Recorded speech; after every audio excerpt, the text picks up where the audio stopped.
ডিপজল ভাই কিন্তু আর ছবি বানাচ্ছে না। আপাতত ডিপজল ভাইয়ের সাথে আমার কোনো কাজ নেই। বাংলাদেশে অনেক সুন্দরী সুন্দরী নায়িকারা আছে, আমার কাছে মনে হয় বাংলাদেশের মেয়েরা অনেক সুন্দর। সো আমাদের পরিচালকরা যদি তাদেরকে সঠিকভাবে কাজে লাগায়, আমার কাছে মনে হয় যে আর কোনো নায়িকা খুঁজতে হবে না। আমাদের বছরে মাত্র 2টা ঈদ হয়, তো 2টা ঈদকে কেন্দ্র করে যদি আমরা ছবি বানাই তাহলে তো ইন্ডাস্ট্রি বাঁচবে না। তো আমাদের ইন্ডাস্ট্রি বাঁচানোর জন্য ঈদের পরবর্তী সময়গুলো যেন দর্শক হলমুখী হয়, দর্শক হলে গিয়ে সিনেমা দেখে, এটাকে চিন্তা করে আমাদের সিনেমা বানাতে হবে। তো আমার কাছে মনে হয় এই 12 মাসই আমরা যদি নতুনত্ব কিছু দর্শককে দিতে পারি তাহলে আমাদের হল বাজবে, সিনেমার উন্নতি হবে, আমাদের আর্টিস্টরাও ভালো ভালো কাজ করতে পারবে, চলচ্চিত্র উন্নয়ন হবে। সো শুধুমাত্র বছরে 2টা ঈদকে কেন্দ্র করে আমরা ছবি বানালে আসলে ইন্ডাস্ট্রি বাজবে। ডিপজল ভাইয়ের সাথে কোলাবোরেশনে আর কোনো সিনেমা সামনে আমরা দেখব? আপাতত ডিপজল ভাইয়ের সাথে আমার কোনো কাজ নেই, আপাতত কোনো কাজের আলোচনা এখনো পর্যন্ত হয়নি।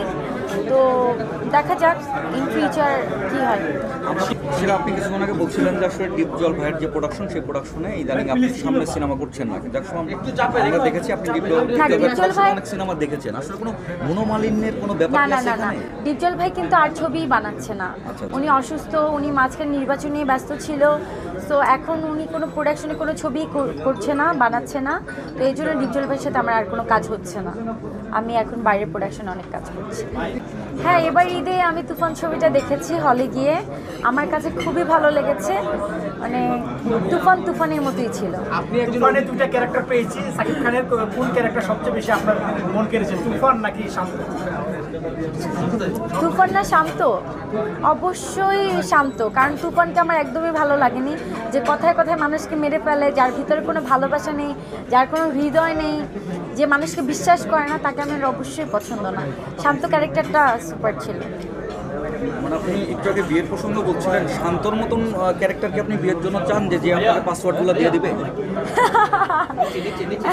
হ্যাঁ, এরকম একটা সহজ সরল ভদ্র ছেলে চাই। হয় ওটিটির অনেকগুলো স্ক্রিপ্ট আমার হাতে এসেছে, আলোচনা চলছে। অলরেডি আমি ওটিটির একটা কাজ করেছি, সেটা হলো স্বয়ম্বরের কাজ শেষ করেছি আমি ওটিটির। আর এছাড়া ব্যাড গার্লস করছি, 2টা ওটিটির কাজ করছি। তো দেখা যাক, আরও কয়েকটা স্ক্রিপ্ট আমার কাছে আছে। আমি চেষ্টা করব ওটিটিতে ব্যস্ত হওয়ার।